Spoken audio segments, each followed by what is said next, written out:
ஓம் சக்தி. தஞ்சாவூர் மாவட்டம் திருவாளம்பொழில் புதுகாலனி தெருவை சார்ந்த தமிழரசன் ஸ்னேகா தம்பதிகள் திருமணமாகி 2.5 ஆண்டு காலம் குழந்தை பேர் இல்லாமல் நம்ம சேலத்து மகமாயை தேடி வந்து 3 மாதம் தொடர்ந்து சாப்பிட்டீங்களா?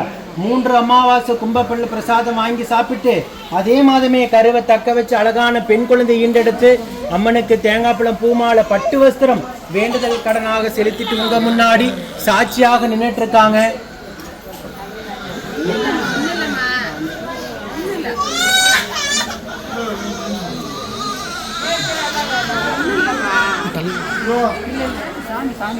இந்த குழந்தை அங்கத்துல கழுவினி இல்லாம உடல் ஆரோக்கியத்தோட வளர்ந்து கல்வியில சிறந்து விளங்கி அவங்க குடும்பத்தை கட்டி காத்து கரைசேத்து நான் வேண்டிக்கிறேன். இந்த வீடியோ பார்க்கின்ற பக்த கோடி பெருமக்களாகி நீங்களும் வேண்டிக்கங்க. ஓம் சக்தி பராசக்தி.